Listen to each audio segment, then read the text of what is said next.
সম্মানিত দিনী ভাই ও বোন, এশারের পরে তাহাজ্জুদ নামাজ পড়ে একটি তাসবিহের আমল যদি করতে পারেন, আপনার কপাল খুলে যাবে, ভাগ্য পরিবর্তন হয়ে যাবে। জীবনের সকল অভাব অনটন দুঃখ কষ্ট বিপদ আপদ বালা মুসিবত সাথে সাথে দূর হয়ে যাবে এবং চতুর্দিক থেকে অঝোর ধারায় বৃষ্টির মতো রিজিক আসতে থাকবে। সুবহানাল্লাহ, আপনি অবাক হয়ে যাবেন, আশ্চর্য হয়ে যাবেন। অনেকে আছেন যেই দিকেই যান শুধু ব্যর্থ হয়ে যান। ব্যবসা বাণিজ্য করেন, কামাই রুজি করেন, কোনোভাবে আপনার উন্নতি হচ্ছে না, দিন দিন আপনি ক্ষতির মধ্যে পড়ে যাচ্ছেন। আমি বলবো এশারের পরে তাহাজ্জুদ নামাজ পড়ে এই তাসবিহের আমলটি একবার করেই দেখুন, আপনি অবাক হয়ে যাবেন, নিজের চোখেই এর ফলাফল দেখতে পারবেন। আল্লাহ তাআলা আপনাকে এত উন্নতি দান করিবেন যেটা আপনি কখনো কল্পনাও করতে পারেননি। সুবহানাল্লাহ। সম্মানিত দিনী ভাই বোন, চতুর্দিক থেকে আল্লাহ তাআলা আপনাকে সফলতা এবং উন্নতি দান করিবেন।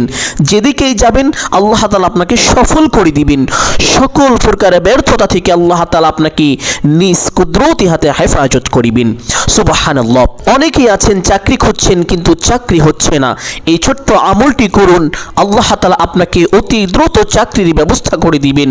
অনেকেই আছেন বিদেশ যেতে চান কিন্তু ভালো ভিসা পান না, ছোট্ট এই আমলটি করুন, আল্লাহ তাআলা আপনাকে অতি দ্রুত উন্নত মানের ভালো ভিসার ব্যবস্থা করে দিবেন, যেটা আপনার জন্য অত্যন্ত কল্যাণকর হবে। অনেকেই আছেন যাদের সন্তানাদি হয় না, অনেক ডাক্তার দেখিয়েছেন, কবিরাজ দেখিয়েছেন, বিভিন্ন রকমের চিকিৎসা নিয়েছেন, অনেক আমল করেছেন, অনেক দোয়াও করেছেন, এক পর্যায়ে আপনি নিজেকে ব্যর্থ ভাবছেন, বন্ধা ভাবছেন, আপনি মনে করছেন আপনার আর সন্তানই হবে না, এই জন্য আপনি সমস্ত চেষ্টা ছেড়ে দিয়েছেন। আমি বলবো এই ছোট্ট আমলটি একবার করেই দেখুন, আল্লাহ তাআলা অতি দ্রুত আপনাকে সন্তান দান করিবেন। সুবহানাল্লাহ। সম্মানিত দিনী ভাই বোন, অনেকেই অনেক রকম সমস্যায় জর্জরিত হয়ে আছেন, অনেকে ঋণগ্রস্ত, অভাবগ্রস্ত, লক্ষ লক্ষ কোটি কোটি টাকা ঋণ করে ফেলেছেন, অনেক চেষ্টা করেছেন ঋণ পরিশোধ করার জন্য, কিন্তু কোনোভাবে আপনার ঋণ পরিশোধ হচ্ছে না। আমি বলবো ছোট্ট এই আমলটি করুন, অবশ্যই আল্লাহ তাআলা আপনার সমস্ত ঋণকে কুদরতিভাবে পরিশোধ করে দিবেন। সম্মানিত দিনী ভাই বোন, এই আমলটি কখন করিবেন, কিভাবে করিবেন, প্রত্যেকটি বিষয় আপনাদেরকে সুস্পষ্টভাবে বলে দিব। সকলে গভীর মনোযোগ দিয়ে শুনবেন ইনশাআল্লাহ। আমলটি করার জন্য প্রথমে উত্তম রূপে ওযু করিবেন। ওযুর পূর্বে ছোট্ট দুইটি বিষয় লক্ষ্য করিবেন। এক নাম্বার বিষয় হলো ওযুর নিয়ত করা। ওযুর পূর্বে ওযুর নিয়ত না করিলে ওযু পরিপূর্ণ হয় না, ওযু সহি হয় না। অথচ অধিকাংশ মানুষই জানে না যে ওযুর পূর্বে ওযুর নিয়ত করিতে হয়। আবার অনেকে জানেন না ওযুর নিয়ত কিভাবে করিতে হয়।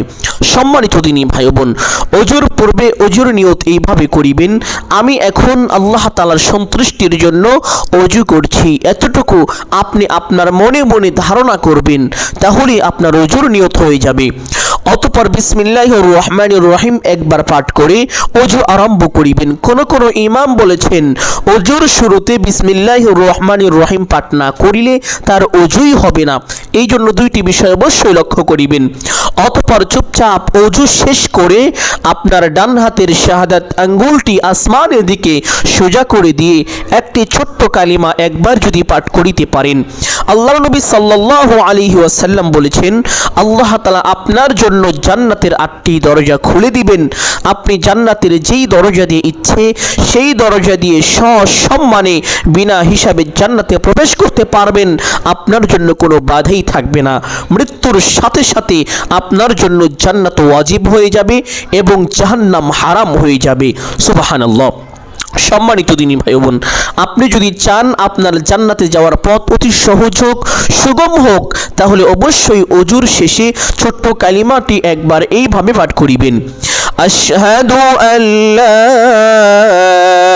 ইলাহা ইল্লাল্লাহু ওয়াহদাহু লা শারীকা লাহু ওয়া আশহাদু আন্না আন্না মুহাম্মাদান আবদুহু ওয়া রাসূলুহু। কালিমাটি পাঠ করা শেষ করে একটি পবিত্র স্থানে চলে যাবেন, গিয়ে কিবলামুখী হয়ে দাঁড়িয়ে এশার 4 রাকাত ফরজ নামাজ আদায় করিবেন। দিনী ভাই ও বাবারা, যারা প্রাপ্তবয়স্ক বালেগ পুরুষ রয়েছেন তারা অবশ্যই মসজিদে গিয়ে জামাআতের সাথে এশার 4 রাকাত ফরজ নামাজ আদায় করিবেন এবং মা ও বোন ও মাযুর ব্যক্তিগণ যারা রয়েছেন তারা ঘরে বা বাড়িতে বা একটি পবিত্র স্থানে এশার 4 রাকাত ফরজ নামাজ সঠিক নিয়মে আদায় করিবেন ইনশাআল্লাহ। এশারের 4 রাকাত ফরজ নামাজ আদায় করার পরে 2 রাকাত সুন্নত নামাজ আদায় করিবেন। এই 2 রাকাত সুন্নত নামাজ আদায় করার পরে আপনি তাহাজ্জুদের নামাজ পড়বেন।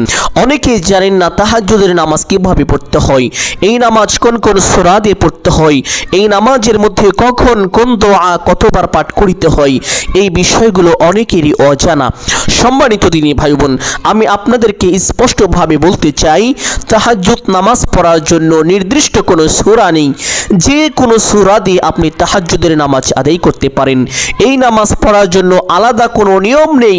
অন্যান্য নফল নামাজ যেইভাবে পড়ে থাকেন ঠিক সেরকম ভাবেই তাহাজ্জুদের নামাজ আপনারা আদায় করিবেন।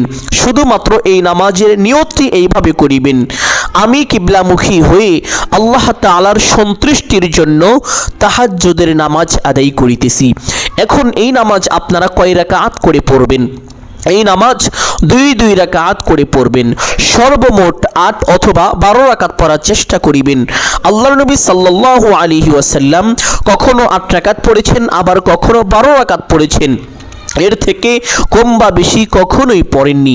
এই জন্য বোঝা যায় অবশ্যই এর মধ্যে কোনো না কোনো ফজিলত রয়েছে। যদি আপনি সেই আল্লাহর নবী সাল্লাল্লাহু আলাইহি ওয়াসাল্লামের ফজিলত পেতে চান তাহলে অবশ্যই 8 অথবা 12 রাকাত পড়ার চেষ্টা করিবেন। তবে আপনি চাইলে এর থেকে কম বা বেশি পড়তে পারেন, কোনো সমস্যা নেই। সর্বনিম্ন 2 রাকাত হলেও তাহাজ্জুদের নামাজ পড়ে নিবেন ইনশাআল্লাহ।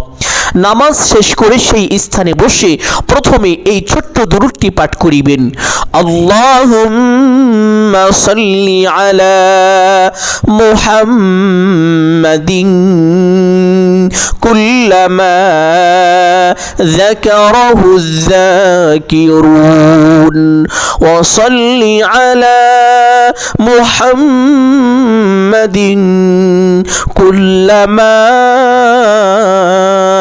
গফালা আন যিকরিহিল গাফিলুন।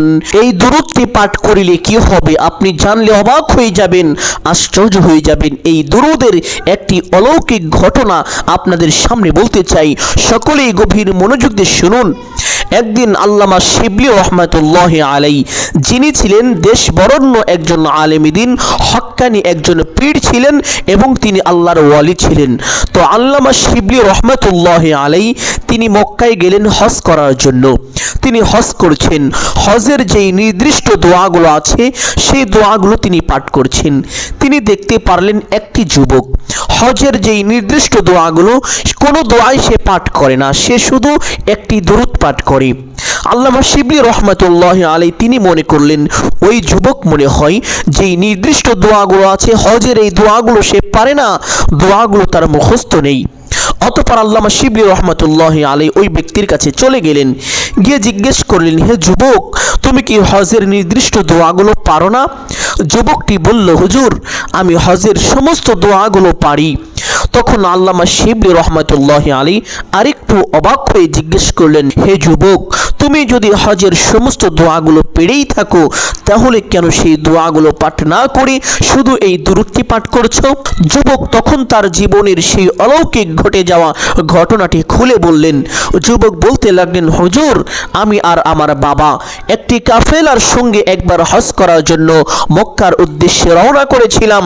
পথের মধ্যে মরুভূমির মধ্যে আমার বাবা কঠিন অসুস্থতার মধ্যে পড়ে যায়। আমার বাবা কঠিন রোগে আক্রান্ত হয়ে যায়। আমার বাবা এক পর্যায়ে চলতে পারছেন না। এমন অবস্থার মধ্যে কাফেলার লোকজন আমাকে বললেন, হে যুবক, তোমার বাবা তো কঠিন রোগে আক্রান্ত হয়ে গিয়েছে, তিনি আর চলতে পারছেন না, তাই তুমি তোমার বাবার সাথে এখানেই থেকে যাও, তুমি তোমার বাবার খিদমত করো। যদি তোমার বাবা সুস্থ হয়ে যায় তখন তোমরা মক্কায় হজের উদ্দেশ্যে রওনা করে দিও। আমরা চলে যাচ্ছি। এই কথা বলে কাফেলার সমস্ত লোকজন আমি আর আমার বাবাকে ছেড়ে তারা চলে গেলেন। আমি মরুভূমির মধ্যে আমার বাবার খিদমত করতে লাগলাম।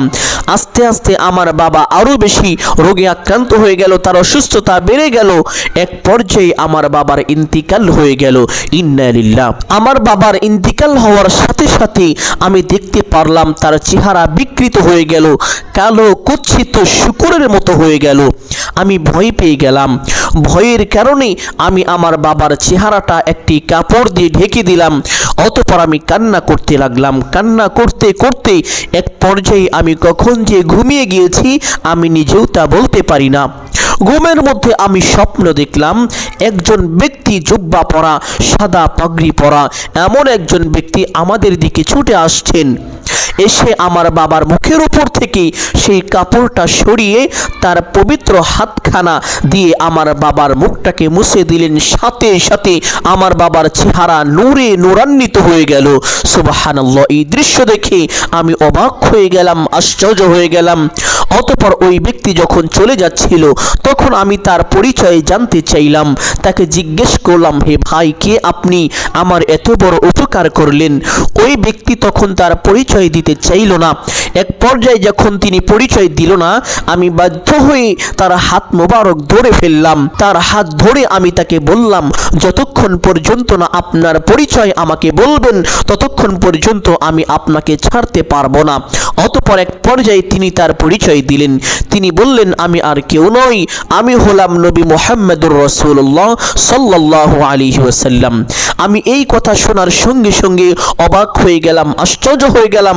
আমি নবীজিকে জিজ্ঞাসা করলাম, ইয়া রাসূলুল্লাহ সাল্লাল্লাহু আলাইহি ওয়াসাল্লাম, আমার বাবা কি এমন ভালো কাজ করত, তিনি কি এমন আমল করত যে আপনি রাসূল নিজেই চলে এসেছেন আমার বাবাকে সাহায্য করার জন্য? নবীজি সাল্লাল্লাহু আলাইহি ওয়াসাল্লাম বললেন, ও যুবক, তুমি শোনো, তোমার বাবা তেমন ভালো কোনো কাজ করত না, ভালো কোনো আমল করত না, তবে তোমার বাবা একটি আমল করত। প্রত্যেক দিন সকালে 100 বার এই দুরূদটি পাঠ করত এবং সন্ধ্যায় 100 বার এই দুরূদটি পাঠ করত। আজকের সকালের দুরূদ আমার কাছে পৌঁছেছে, কিন্তু সন্ধ্যার দুরূদ এখন পর্যন্ত আমার কাছে পৌঁছেনি। তাই আমি ফেরেশতাদের জিজ্ঞেস করলাম, ও ফেরেশতারা, আমার সেই আশেক উম্মত, আমার সেই পাগল উম্মত সকালে তো দুরূদ পাঠ করেছিল, এখন পর্যন্ত কেন দুরূদ পাঠ করছে না? ফেরেশতারা বলল, ইয়া রাসূলুল্লাহ, আপনার সেই আশেক উম্মত তো কঠিন বিপদের মধ্যে পড়ে গিয়েছে, তার ইন্তিকাল হয়ে গিয়েছে। ইন্তিকাল হওয়ার পরই তার চেহারাটা শূকরের মতো হয়ে বিকৃত হয়ে গিয়েছে, কারণ সে তেমন বেশি ভালো কাজ করত না। এই কথা শোনার সঙ্গে সঙ্গে আমি নবী নিজে চলে এসেছি তোমার বাবাকে সাহায্য করার জন্য। সুবহানাল্লাহ। সম্মানিত দিনী ভাই বোন, এই দুরূদটি আপনি যদি সকালে 100 বার এবং সন্ধ্যায় 100 বার পাঠ করিতে পারেন, দুনিয়ার যত বিপদ আপদ আছে, বালা মুসিবত আছে, অভাব অনটন আছে, সমস্ত কিছু থেকে আল্লাহ তাআলা আপনাকে নিজ কুদরতি হাতে হেফাজত করিবেন। আপনি যখনই কোনো বিপদের মধ্যে পড়ে যাইবেন, আল্লাহ তাআলা স্বয়ং নিজ কুদরতি হাতে আপনাকে এইভাবে হেফাজত করিবেন। সুবহানাল্লাহ। সম্মানিত দিনী ভাই ও বোন, তাহলে আমলের সময় ছোট্ট দুরূদটি এইভাবে কমপক্ষে একবার হলেও পাঠ করিবেন। আল্লাহুম্মা সাল্লি আলা মুহাম্মাদিন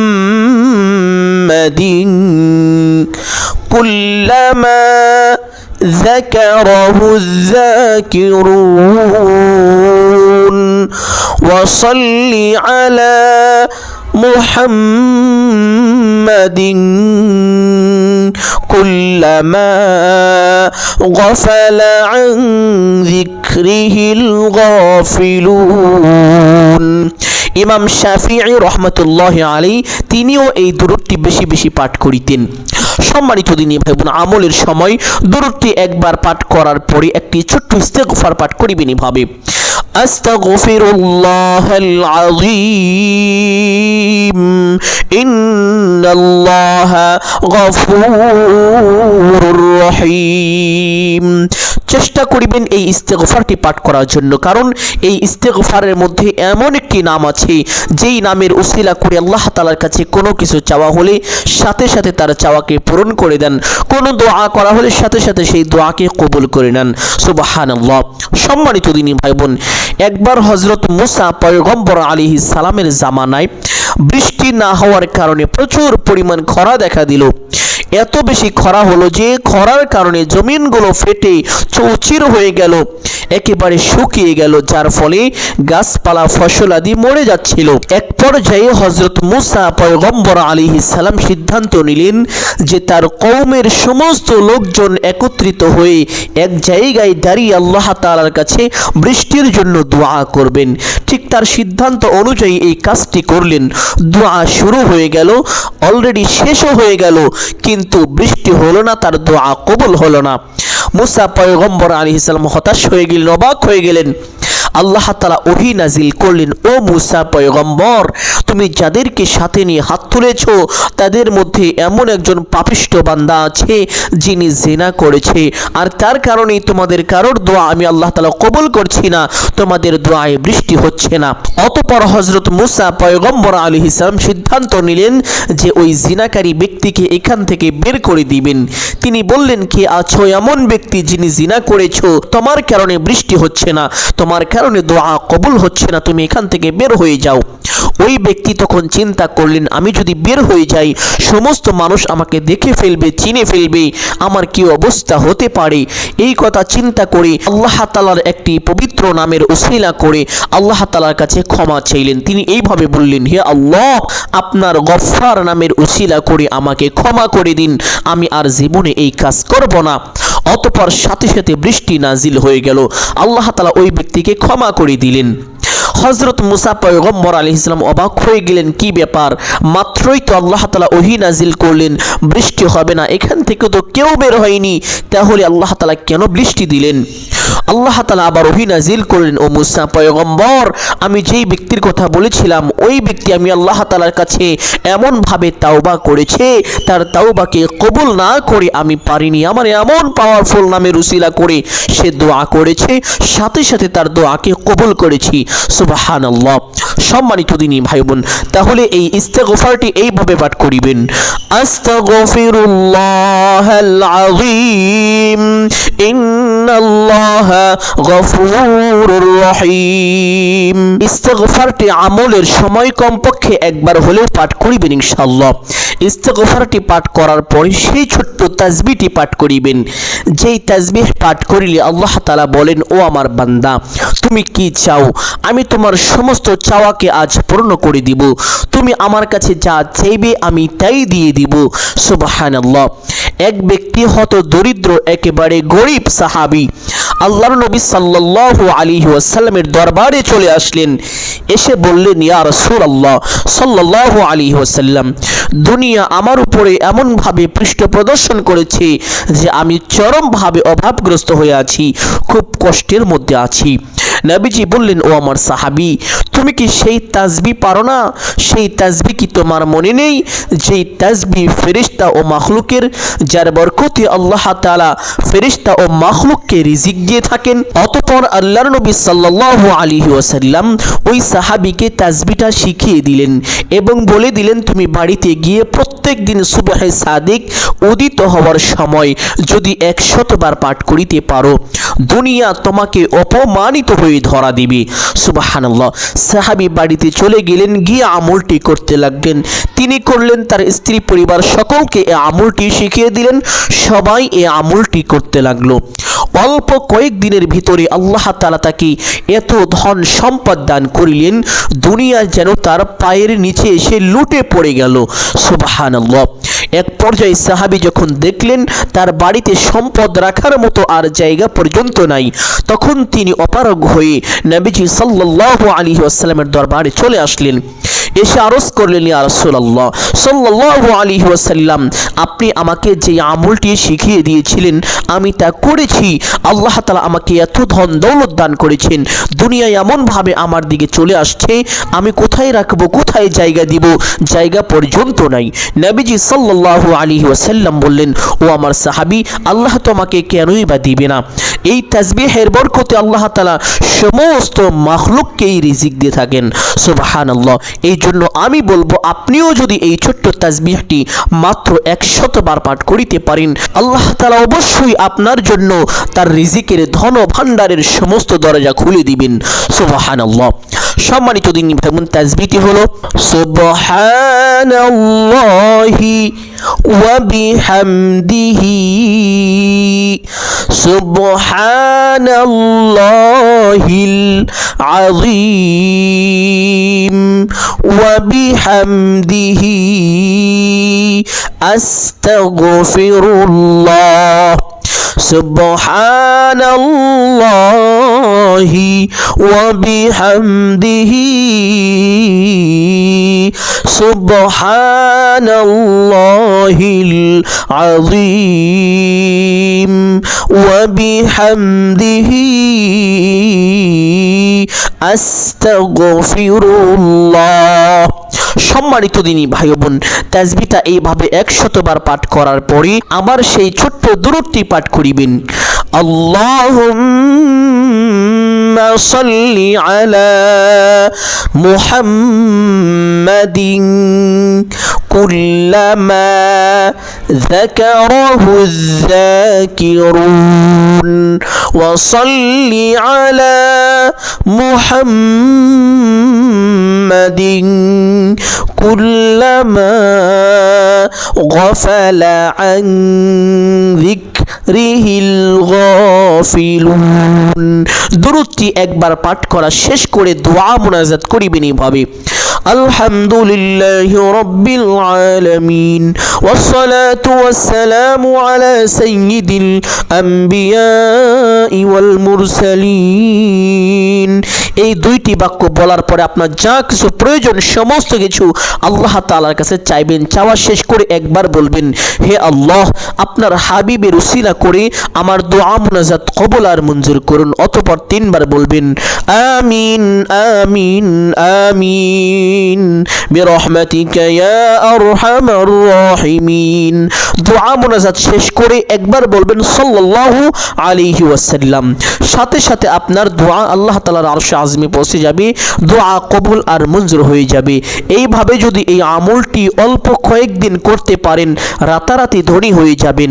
সম্মানিত দিনী ভাই বোন, জীবনের সকল অভাব অনটন আল্লাহ তাআলার সাথে সাথে দূর করে আপনার রিজিকের পথকে প্রশস্ত করে দিবেন। বিশেষ করে যারা ঋণগ্রস্ত, আপনার সমস্ত ঋণ আল্লাহ তাআলা কুদরতিভাবে অতি দ্রুত পরিশোধ করে দিবেন, আপনি যা কখনো কল্পনাও করতে পারেননি। সুবহানাল্লাহ। সম্মানিত দিনী ভাই বোন, আমি আশা করছি আজকের এই আমলটি আপনাদের সকলের জন্য অত্যন্ত গুরুত্বপূর্ণ এবং উপকারী ছিল। অতএব সকলকে বলবো, সদকায়ে জারিয়ার উদ্দেশ্যে কমপক্ষে একটি হলেও শেয়ার করে দিবেন। যদি ভিডিওটি ভালো লাগে একটি লাইক করবেন, কমেন্টে আমিন বলে দোয়ায় শরীক থাকবেন। যারা চ্যানেলে নতুন দর্শক রয়েছেন, চেষ্টা করিবেন চ্যানেলটি সাবস্ক্রাইব করে রাখার জন্য। সকলের জন্য দোয়া করি, আল্লাহ তাআলা সকলকে ভালো রাখুন, সুস্থ রাখুন, জানে মালে কামাই রুচিতে প্রচুর পরিমাণ বরকত দান করুন। সকলেই বলি আমিন সুম্মা আমিন। আসসালামু আলাইকুম ওয়া রাহমাতুল্লাহি ওয়া বারাকাতুহু।